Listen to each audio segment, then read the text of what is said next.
Guia de desconto. Solicite pelo WhatsApp 999396027. Não deixe para amanhã o que é necessário fazer hoje. Plano Boa Viagem. Mais que um plano, uma tranquilidade.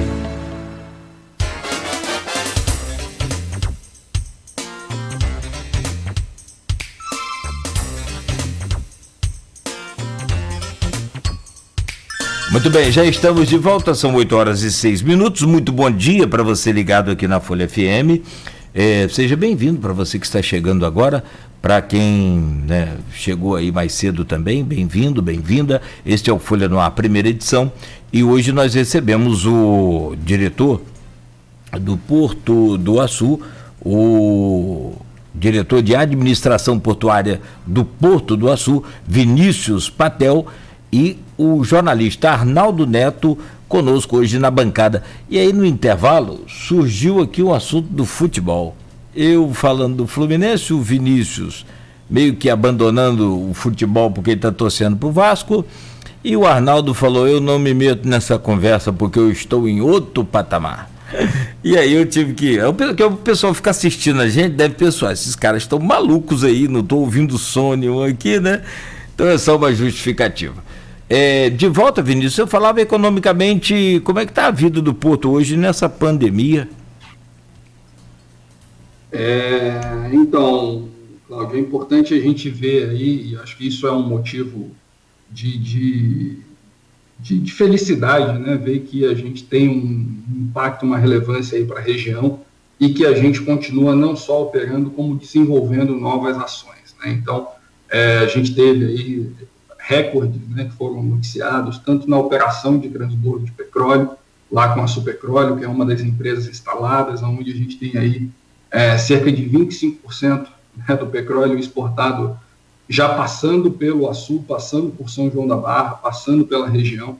Então isso é de uma relevância muito grande, com as principais empresas, né, de óleo e gás do mundo atuando e presentes aqui no Porto. A gente teve recorde também na operação da Ferroporte, com a exportação de minério.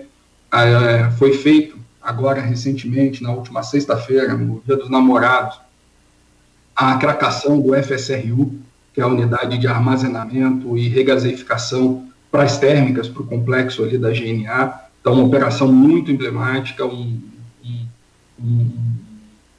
equipamento, né? Ou seja, tem alguns números que estão circulando. Então, é uma embarcação que ela, de altura, é maior do que o Cristo Redentor, ela é o equivalente, é maior do que os Arcos da Lapa. Então, é realmente algo muito impressionante, marcante e necessário para o desenvolvimento energético do país.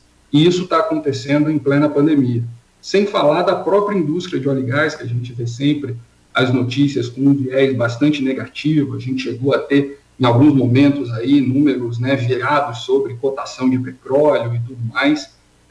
Mas as operações, elas evidentemente tiveram uma redução, como todo o mercado, mas elas vêm se mantendo, né, em patamares onde geram oportunidades. Então, nós tivemos a entrada aí de dois navios, duas embarcações de grande porte.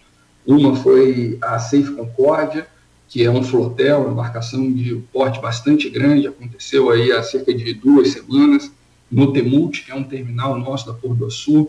Mais recentemente, agora, no início da semana, a gente teve outra embarcação, que também é um flotel, dando entrada na Dome, que é um dos terminais que nós temos lá instalados no Porto. A nota que vocês passaram há pouco sobre a operação noturna, justamente aí do VLCC, dessa operação de transbordo lá na Superpetróleo, ampliação aí das operações na Tecnip FMC, em termos de conseguir, dentro da mesma infraestrutura, operar com dois barcos lançadores, que são barcos altamente especializados de maneira simultânea na sua estrutura ali de cais. A gente tem a Exxon Schwech, que continua trabalhando com padrões, né, de atendimento a óleo e gás com bastante frequência, embora todos nós gostaríamos de ter um nível de ocupação maior aí nas nossas atividades, mas olhando para o mercado, a gente vê que o impacto, pelo menos aqui para o Porto, foi um pouco menor do que aconteceu, né, para o mercado como um todo, e também quando a gente compara com outros portos da região. Então, isso mostra que até essas medidas todas que a gente tomou, que não, temos que ser franco, foi mais burocrático. Tem uma série de formulários, uma série de controles médicos, mas se mostrou seguro e as empresas optam por operar onde tem-se uma garantia, né, por protocolos definidos junto com todos os agentes reguladores, né, de continuidade operacional. Então, acho que isso é algo bastante importante. Então, resumindo a resposta aqui, Cláudio, tem, apesar de tudo, muita coisa nova acontecendo, ou seja, o que a gente acredita para o amanhã do Porto está em curso, né? A gente anunciou também a parceria com a Norsul, de se fazer essa integração Rio, Porto do Açu, a partir aí de barcos especializados, né, de carga, fazendo um projeto de feeder. Isso está acontecendo em termos de planejamento da operação, para ter aí, já tivemos testes de carga, tudo mais, e também a gente está se preparando agora para, no meio do ano, as atividades aí com cargas granel, tanto de fertilizante, açúcar, outras operações, né, diversificando um pouco mais aí a atividade do Porto do Açu. Um trabalho importantíssimo também, Cláudio, que a gente vem desenvolvendo com o Sebrae, que é sempre um parceiro, né, em termos de rodadas de negócio. Então, a gente teve a oportunidade de participar aí de uma live, né, agora é a forma da gente se comunicar, mas com empresários aqui do Norte Fluminense, para apresentar o que o Porto está fazendo, para entender um pouquinho também como a gente pode estar mais conectado e fazer com que o Porto, né, perceba essa integração direta, seja via fornecedores locais, que teve todo um trabalho de formação desses fornecedores, mas que a gente continue desenvolvendo mais empresas e mais integração entre a região e o Porto. Acho que a gente podia até inverter a pauta para continuar nesse assunto econômico, mas vamos deixar essa questão de perspectiva futuro depois. Tem a questão de tancagem, que a gente precisa falar dessa questão do petróleo, tem muita coisa.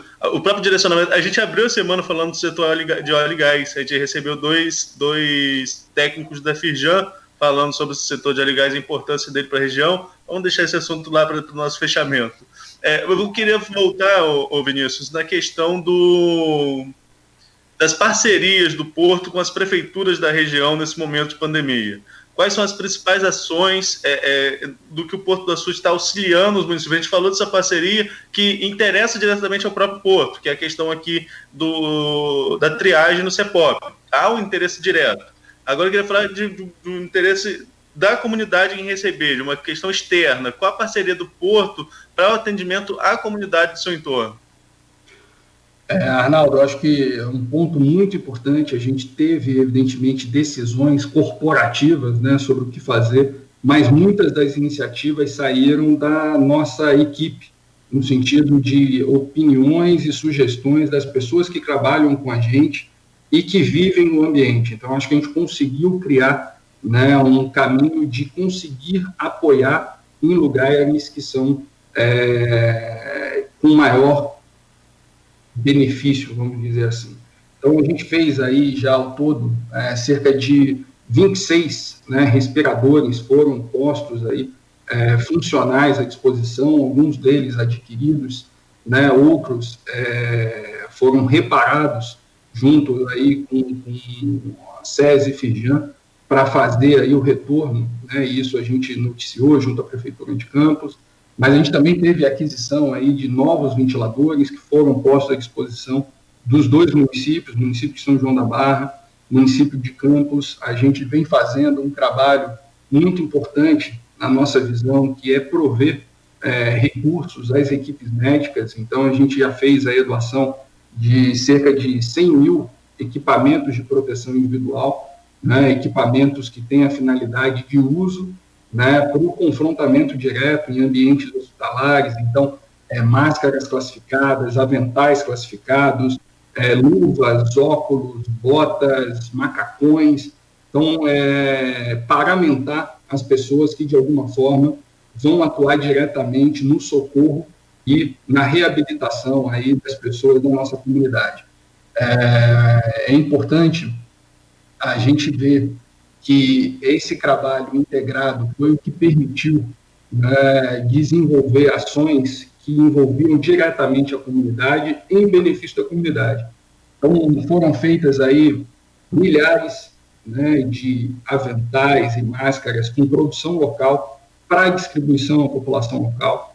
Então, a gente fez aí trabalhos com a zona de pescadores, você mencionou antes, mas a Z1, lá de São Francisco, a Z2 de São João, a Z19, com trabalhos de conscientização, distribuição de máscaras para o grupo, pescadores que a gente entende que está na nossa área de entorno, na nossa área de influência.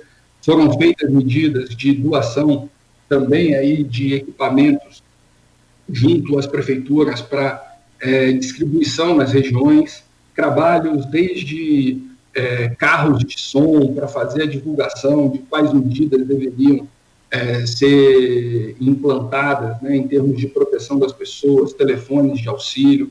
Isso foi feito em conjunto também com prefeituras de São João da Barra. Então, tem uma iniciativa que dá um orgulho muito grande para a gente, que vincula aos produtores rurais, que a gente tem na região, onde eles produziam e forneciam para as escolas, para distribuição na alimentação escolar, nas merendas.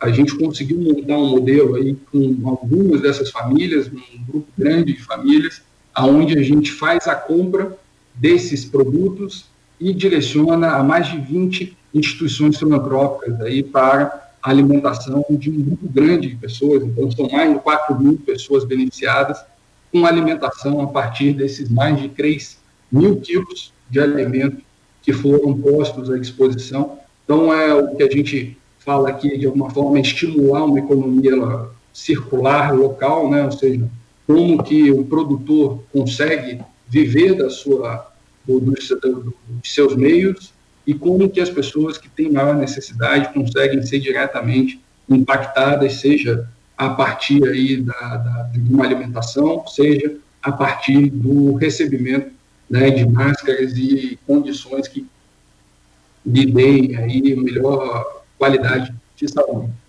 Um ponto importante também para a gente destacar foi feito junto ao Instituto Brasileiro de Petróleo, uma parceria nossa aí com a SBM e a Equinor, de trazer um projeto que estava lá no Rio de Janeiro, que é o projeto Dados do Bem, ou seja, o Instituto DOR, com o desenvolvimento do aplicativo Dados do Bem, e nós, nessa parceria, definimos a abordagem desse programa para o Norte Fluminense, olhando para o município de São João da Barra, município de Campos e o município de Macaé. E a gente conseguiu, junto a essas 3 prefeituras, desenvolver os acordos para que isso acontecesse. Aí, na sequência, tem um trabalho de treinamentos e depois uma distribuição dos testes, justamente para ampliar essa capacidade nossa de leitura do que efetivamente são os casos confirmados, e aí a cada caso confirmado, 5 pessoas são indicadas a também serem testadas, e isso, vinculado ao aparelho de celular, gera uma rastreabilidade de onde essas pessoas moram, de onde elas circulam. Então, passa a ser uma ferramenta de gestão aí muito importante para os 3 municípios, para entender quais são as áreas de maior aglomeração de casos positivos e tomada de medidas mais precisas, que não seja um lockdown na cidade inteira, mas talvez em regiões onde você tem que ter uma maior atenção, uma destinação de recursos, seja pessoal, seja material, para essas regiões. E a plataforma é aberta para que, além dos testes que a própria Dados do Bem e o EBP fornecem, ter mais testes, seja de empresa, seja da própria prefeitura, os resultados sejam imputados na mesma plataforma. Então, é algo que gera uma capacidade de gerenciamento muito, muito grande, muito importante. Campos iniciou essa semana, a gente fez o treinamento com São João da Barra também essa semana, então já teve o convênio, já teve o treinamento. Acredito que hoje os testes já chegam também em São João da Barra, para que exista essa testagem local. E um trabalho, como a gente falou, muito dialogado em todas as prefeituras, no sentido de criar soluções que não sejam uma imposição, mas sim, poxa, o que o município precisa, como pode ser feito, né? E é nesse caminho que a gente busca criar sinergia, e é dessa forma que a gente entende que tem que ser o relacionamento com a comunidade. A gente fala sempre que não existe corpo forte em comunidade que não seja forte, porque a gente precisa ter essa integração, porque o porto, na sua essência, é um ambiente de conexão, seja de carga, seja de pessoas, e é isso que a gente prima para o desenvolvimento do nosso negócio. Beleza. Vinícius, a gente tem aqui um pouco mais de 10 comentários e a gente tem pouco menos de 10 minutos para passar quanto a eles. Então a gente vai passar, eu vou passando alguns aqui, você pode tecer alguns comentários, alguns são perguntas, outros são alguns posicionamentos, ok? Perfeito. Vamos lá, primeiro aqui do Dilcimar Toledo, está lá no Rio, mas acompanhando a gente pela videoconferência aqui. Ele diz: a Praia do Açu, a princípio, no tempo de Sérgio Cabral e Ike Batista, com o Grupo X, havia um projeto de virar o bairro dos funcionários do Porto do Açu. Só fazer uma pausa aqui. Você está há quanto tempo aqui, ô Vinícius? 2016, final de 2016, foi quando eu comecei a interagir com o Porto do Açu, em uma subsidiária da Prumo, e desde final do ano passado, né, diretamente na Porto do Açu Operações. Beleza, então ele fala sobre essa questão aqui de virar o bairro dos funcionários. Hoje vê-se o bairro abandonado e sem nenhum investimento por parte do município, a opinião dele. O Porto do Açu ainda tem pretensão de desapropriar todo o bairro para o projeto que citei. Não sei se você conhece, tinha um projeto da Cidade X, isso sim, ali no entorno, que seria assim, uma área residencial próxima ao porto, beneficiando mesmo trabalhadores da unidade portuária. Você sabe desse projeto, sabe do andamento dele? Detalhes, né, tenho que ser super transparente aqui, detalhes não, mas de fato não existe essa iniciativa de desapropriações, né, no entorno. Muito pelo contrário, a gente vem junto ao município desenvolvendo iniciativas que eu tive a oportunidade de participar, desde uma campanha que a gente chama de Abraçu, que é um grupo, né, voluntário de funcionários, onde a empresa participa desenvolvendo ações. Eu tive a oportunidade de estar no final do ano passado na escola, ali na Vila do Açu, justamente com ações integradas com equipes do SESC, com equipes da Prefeitura, para fazer triagem médica, fazer ações de suporte à comunidade, mas desapropriação nessa área não existe, não só nessa área, mas não existe no nosso plano de negócio aqui, ações vinculadas à desapropriação, até porque o histórico todo de desapropriação, ele remete lá ao governo do Estado, desde 2008, ações vinculadas ao CODIM, para só então ter aí o Porto do Açu, né, participando, lembrando também que desde 2013 a gente tem uma gestão privada, independente de qualquer iniciativa do X, né, então um fundo norte-americano, um fundo árabe, com medidas, né, muito específicas de controle e gestão de todas as nossas práticas, e a gente segue dessa forma, com planos super claros, né, disponíveis, e a gente faz questão de estar aberto para o diálogo aí com a comunidade, para apresentar todos esses planos, apresentar o que efetivamente a gente acredita que é o porto do amanhã, como a gente desenvolve as nossas ações nesse sentido. Tem um comentário aqui, esse da casa, para você, que é o Caio. Bom dia, Arnaldo, parabéns pela pauta. Importante os seus ouvintes terem ciência de tudo que o Porto vem fazendo nestes tempos de corona, e ninguém melhor do que o Vinícius para falar sobre isso. O Caio já esteve com a gente, inclusive, no estúdio. Bacana. Bom, o Caio, como eu comentei aí, ele tem sido uma pessoa de articulação muito forte, principalmente nesse alinhamento com o Porto do mundo, né, e trouxe aí uma série de ações práticas para as nossas alterações de rotina, mas, acima de tudo, eu acho que tem um ponto importante.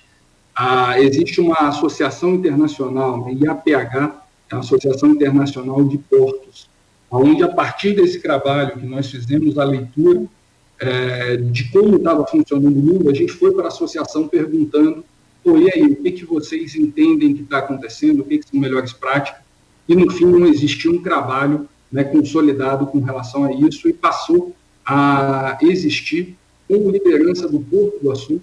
Então, acho que é uma atividade de relevância onde a gente tem portos do Reino Unido, portos dos Estados Unidos, da Europa, da Ásia.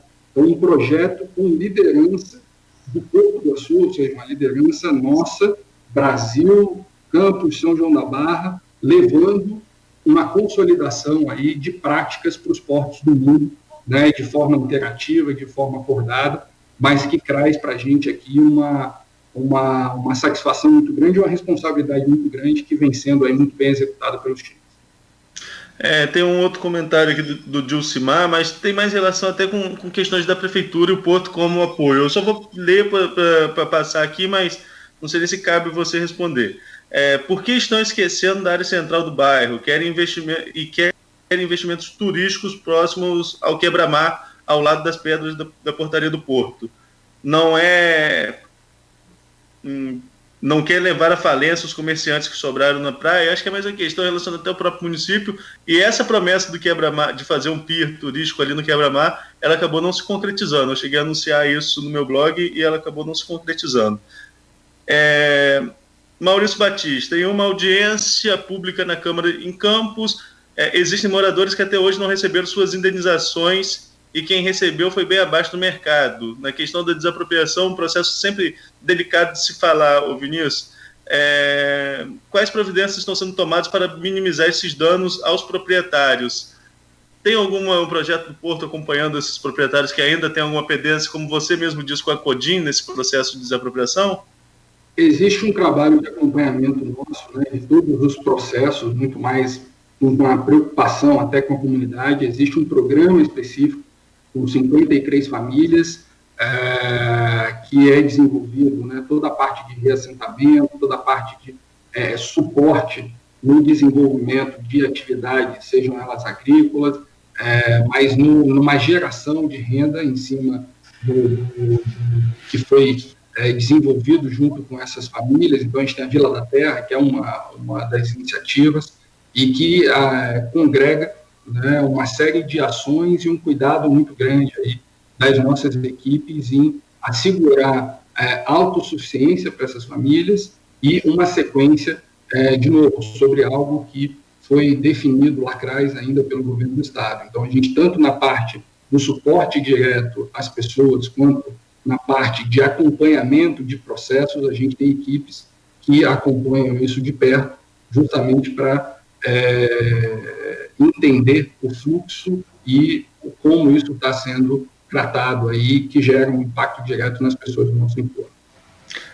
Seguindo aqui os comentários, Leonardo de Moraes, ele só faz parabéns ao Porto do Açu pela preocupação com a saúde dos seus colaboradores, orgulho de fazer parte desse time, grande abraço meu conterrâneo Arnaldo. Eu sou joanense Leonardo de Moraes fazendo os comentários. A gente falou de desapropriação, a gente tem uma figura icônica desse processo, que é a dona Noêmia. Ela também deixa o comentário dela aqui. Bom dia, falar do Porto do Açu é uma coisa, viver próximo e ser atingido é uma outra realidade. O Porto só vai realmente ser uma grande empresa quando tiver uma convivência com seu entorno, com os atingidos, com respeito e, sobretudo, com justiça. Mais de 10 anos e a maioria que perdeu suas terras não recebeu nada.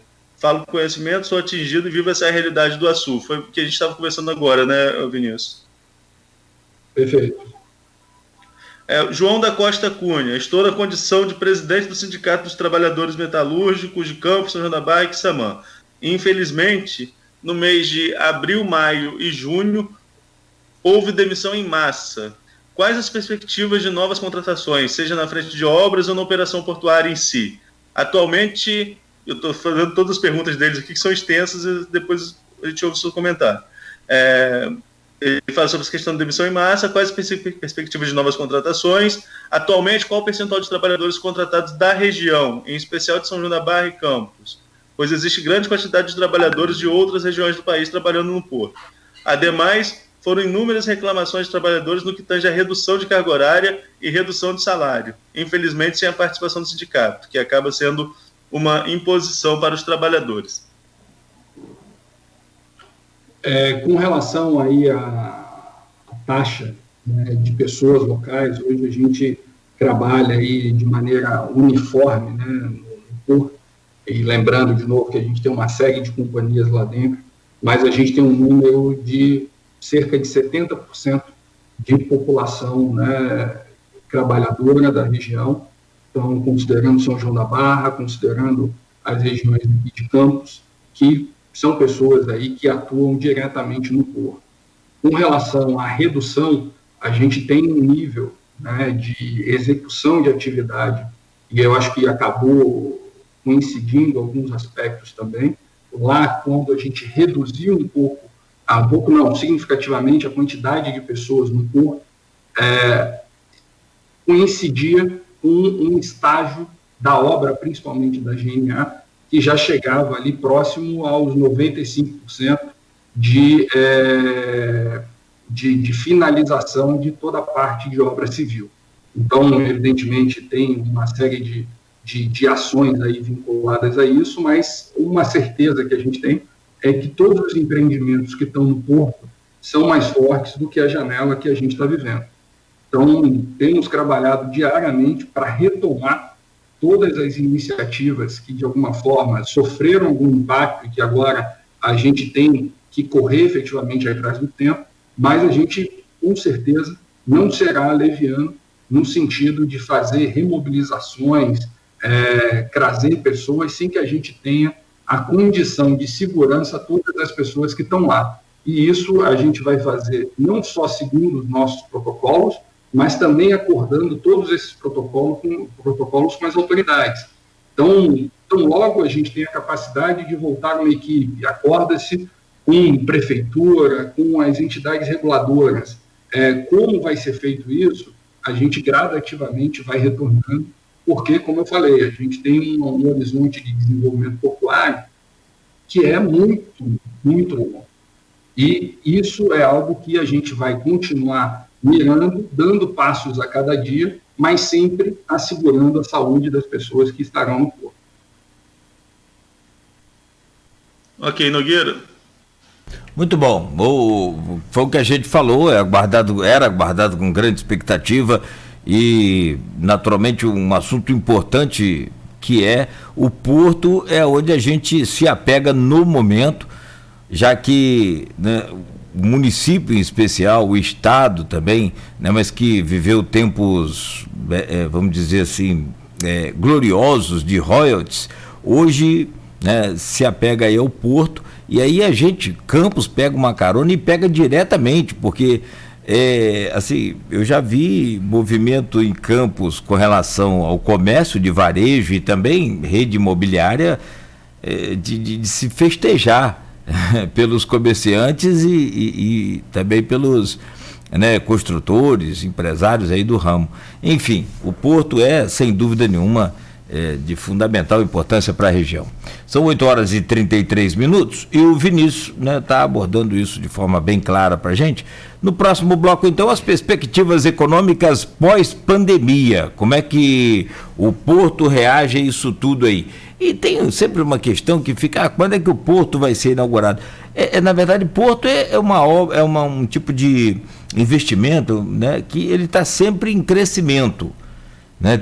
E aí a gente pode perguntar até para o próximo bloco aí, se você me permite, Arnaldo, ao Vinícius, em que ponto está hoje a capacidade operacional do porto e em que ponto está a capacidade produtiva? Está usando todo o seu operacional? Está crescendo ainda? Como é que está essa situação? São 8h34. Próximo bloco a gente volta com o Folha no Ar, primeira edição. O intervalo é bem rápido, que tem o oferecimento dos laboratórios Plínio Bacelar. Aliás, nesse período em que estamos atravessando essa terrível pandemia, o laboratório Plínio Bacelar está perto de você mais do que nunca, inclusive com exames de PCR que detecta aí o vírus e sorologia, que verifica a presença de anticorpos. Se precisar, consulte o seu médico e ligue para o Plínio Bacelar 2726-6000. A Folha FM faz a sua parte no combate ao coronavírus